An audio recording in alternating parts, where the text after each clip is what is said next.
If you ask most people of certain age, who was the first British person to go into space, they will tell you it was Helen Sharman in 1991. If you ask them who was the first British person to land on the moon, they will always give you the wrong answer, unless they say no British person has ever walked on the moon. Well, that's the official truth. What they won't tell you is that just before the collapse of the Soviet Union in 1991, there was a top secret moon mission. While the majority of the world's population believed that the Soviets had no connection with Western Europe, it was a lot more civilized than all of that. Yes, the Cold War had made us enemies on an official level, but we were hardly enemies on a personal level. After all, the Russians and us Brits both came under attack from Hitler just 50 years previously, so the flame of friendship was still there to be kindled. I can't disclose to you everything I know about this. After all, most of it is still bound under the Official Secrets Act until 2040, after which they will most likely extend it by another 50 years. Nor do I have any proof. The few documents that were assigned to me were confiscated, and I witnessed them destroyed in a furnace beneath Whitehall, although I couldn't tell you when it was and where it was launched from. It was in the middle of June 1989 when I was first chosen, if you can call it that. I can't recall the exact date, but I do remember that at the time, I just went along with it. The two men who came into my study unannounced told me that I was required in the most verbally forceful way you can imagine. I didn't believe them at first. I thought it was just another university joke, but I thought I'd see how far it would go. They walked me to their car, which they had parked directly outside the entrance to the main building. I didn't take notice of what it was at the time, but it was probably a Jaguar XJ12 judging by the shape and the jet black color. The entire journey as I sat on the back seat was in silence, other than a couple of times when the man in the passenger seat answered a call on the CB radio, which was fitted into the dashboard. My thoughts changed when only hours later I found myself sitting at a table in a small windowless room all on my own, somewhere in Westminster. The lack of windows was certainly compensated for with the quality of the carpet. I remember that much. Without warning, the door opened and about a dozen people walked in. They were all middle-aged or older, some were Russian judging by their accents, and all were clutching folders overflowing with documents while talking very aggressively amongst themselves. They didn't acknowledge me, at least not immediately. A lot of what was said went over my head. It was all political babble to me. They used terms which I wasn't familiar with, at least not in the context they referred to them in. I remember one specific phrase one of the older men said in a strong Russian accent. The last time a human being set foot on the moon was on the 14th December 1972. That was almost 20 years ago. We must know if they're still up there. I was confused. Everyone knows that all three crew members from Apollo 17 returned home safely. There was no doubt over that. There was a brief silence as the others looked at each other, hoping somebody would say something to break the silence. I don't know why I did it, but my naivety got the better of me. Sorry, I thought all three of the Apollo 17 crew came back to Earth. Everybody stared towards me as if I just said something disgusting. The older man stared at me before answering my question. Do you think we are fearful of mere humans being on the moon? I felt silly. My mind darted between many different ideas, but he was right. It was over 20 years ago. If they had been left behind, they would have run out of oxygen and supplies within days and would have perished soon after. This wasn't a good start for me. He leaned forward and addressed me directly in a lower tone of voice. You have, nor ever will have, any idea of what we know was up there. I said nothing, partly to avoid making myself look foolish, but also because the atmosphere in the room was so tense. He handed me some stapled pages from his folder and said, I assume you are not briefed about this meeting, comrade. I wanted to correct him on his use of the term comrade, but I decided to just read the document instead. I don't remember word for word what it said, but the front was emblazoned with classified level 7, nothing else. I turned the page and there were a series of black and white photographs. The images were not only disturbing, but horrifying. The first one was a landscape image taken on the lunar surface, but with some sort of structure visible in the distance.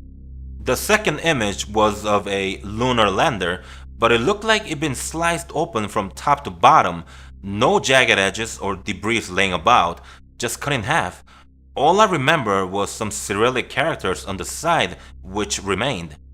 The third image was the most disturbing. It was a very basic spacesuit laying on the lunar surface with the mangled, icy remains of its occupant scattered around the broken visor. It almost looked as if he'd been ripped out of his suit through his visor at very high speed. The fourth image showed several other spacesuits laying on the surface, maybe 75 yards away from the camera. I certainly wasn't expecting to see this.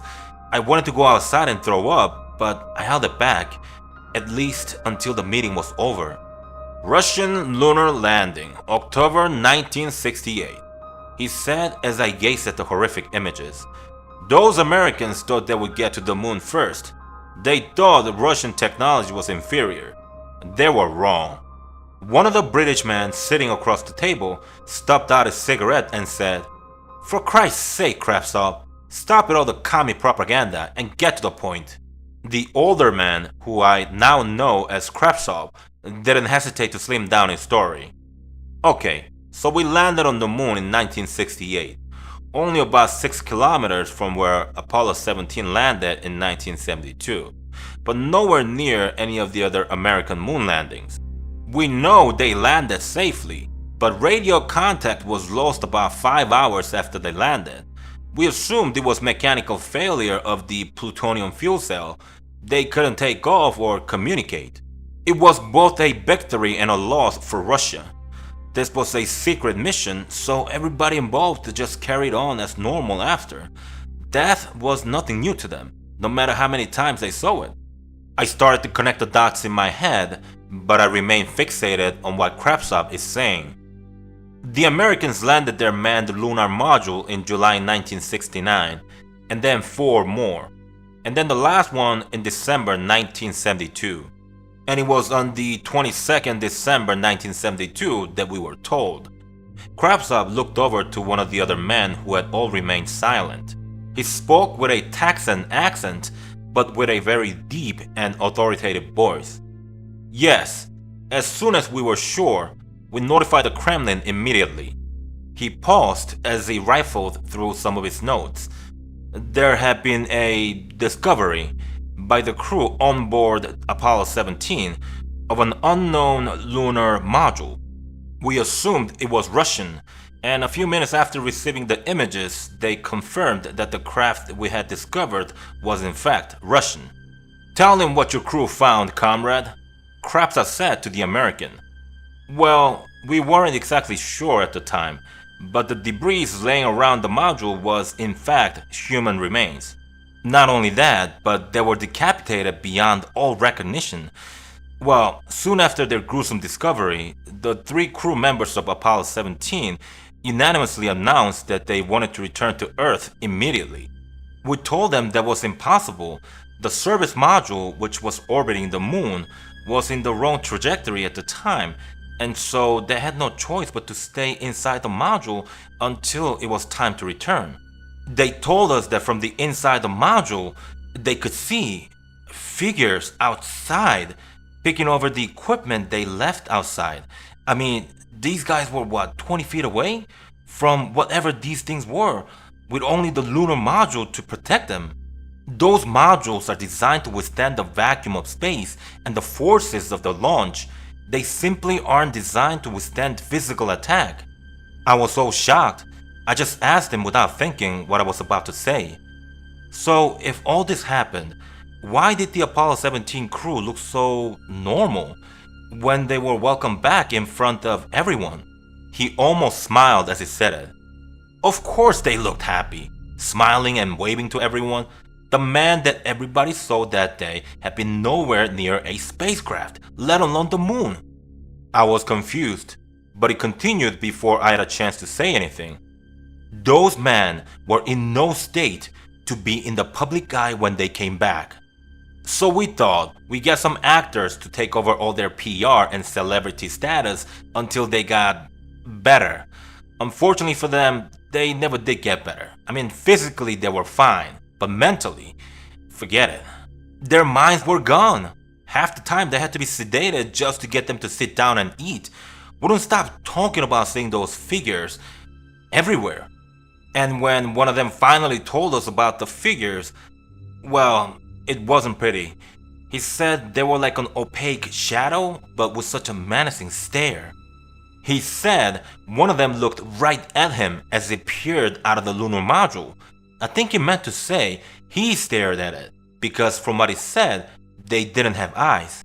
He said they just stare straight into your soul, plundering all your thoughts and projecting fear and terror into your mind.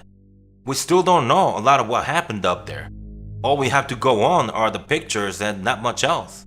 I turned the page of the document I held in my hand. The edges were now damp with sweat from my hands. The next image showed a glimpse of one of the figures. It was hideous. It was nothing more than a very dark shadow, but with a very distinctive outline and limbs, if you can call them that. It's hard to tell from the angle from which the photograph was taken, but I would guess that these figures were about 9 or 10 feet tall. So, what do I have to do with any of this? I asked him.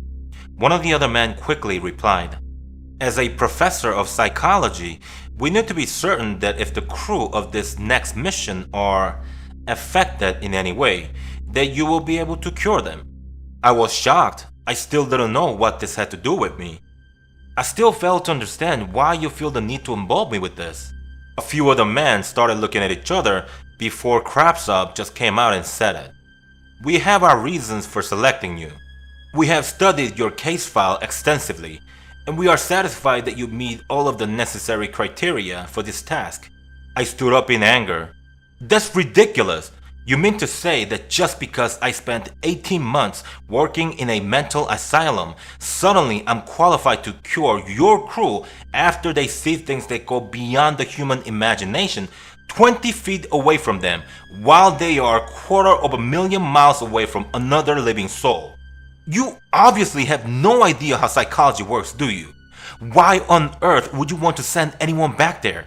The last crew in 72 barely made it back alive, if you can call being spoon-fed your dinner at the age of 39 a life. Krapsov wasn't entirely pleased, but I refused to go ahead with this. Okay, I tell you what. Take these documents, read through them carefully, and if you change your mind, let us know. My mind was already made up. I wasn't going to take this assignment, but I took the documents anyway to avoid further confrontation with Krapsov or the others. I was then driven back to my university by the 2 suited goons who had brought me all the way to London. I will admit, I did consider it once it had time to sink in, but I decided that hearing firsthand accounts of evil, ungodly figures from intelligent men who had their minds pulled apart by some otherworldly force just wasn't for me. I still remember the launch details and the number of crew members though. It was launched from the Okhotsk launch site in Russia on the 22nd December 1990. There were 3 crew members, 1 British and 2 Russians. I can't recall their names though. I thought no more about it and filed the documents away in a box folder in my study. In January of 1991, a day or 2 after we returned from the Christmas break, I received a phone call. I was to be picked up the next day and I was to bring with me the documents I had been given about 7 months earlier. I reminded them that I wanted nothing to do with this. They understood and respected my wishes. They agreed I would not have to conduct any psychological experiment, but I was still to attend tomorrow. As planned, I was picked up by the same 2 goons who dropped me off the last time, both still as talkative as they were the last time. I brought my briefcase with me containing the documents as requested. On arrival to Whitehall, I wasn't taken to the small room with no windows, I was instead taken downstairs into the cellar. Krabsov and a few of the others were there. "It's good to see you again, comrade." In a way. I was confused by his ambiguity. What did he mean by "in a way"? "Yes, well, I was told I won't need to conduct any psychological treatments, so why am I back here?" He paused before looking up from the ground and said, "The mission was a failure." I thought about something to say. "Power or communication problems?" I replied gingerly. Krabsov sighed. "Neither, unfortunately. The equipment was fine, until after we saw what happened to them on the Vidilink monitor. I felt ice cold with fear over what he was about to tell me. The figures, they were not only still there, they were waiting for them. As soon as they landed, they hardly had time to turn off the navigation computer before the whole thing was ripped apart." I tried to think logically for a moment. After all, these were just figures we were talking about. What if there was a mechanical failure? What if... Krabsov interrupted me. "There was no failure. I'll tell you how I know. These figures are just the foot soldiers. We have been warned off the moon twice. There are no more warnings. If we do return, they will class it as an act of war. And I don't mean one with guns and bombs. This will be a war on the psyche of the human mind. Nobody can imagine what that is like." I couldn't think of anything to say. The module landed on the lunar surface at 3:45 a.m. on Christmas Day 1990. At 3:47 a.m., the crew were seen on the video link as they were decapitated in their lunar module.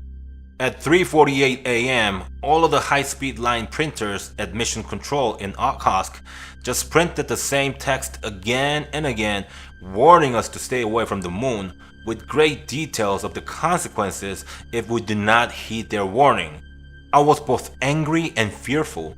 I was angry as to why they would send 3 innocent men to their inevitable death 250,000 miles away to be torn apart by these figures, but I was fearful for what we would all suffer if another moon landing took place in the future. "So what do we do now?" I asked Krabsov. "You have the documents?" Krabsov stood there with his hand out. I took them from my briefcase and handed them to him. "No copies. You have not duplicated these." I shook my head as I regretted not doing so earlier. He walked down the corridor to a small room which contained a metal chute. He lifted the metal lid and an orange glow filled the room, along with a wave of hot air. He loosely rolled up the documents and threw them into the chute leading to the furnace before the lid slammed back over it. That was the last trace. As long as you have made no duplication, officially, that mission never took place. He immediately went back into the corridor. I followed him, closing the door to the furnace room behind us. "You can find your own way home, comrade." He reached out to shake my hand. After what I just heard and done, I shook his hand instinctively without even thinking. "Please, don't imagine our paths won't ever cross again, comrade. We may need you again one day. But next time, your assistance will be mandatory," he said as he turned and walked away.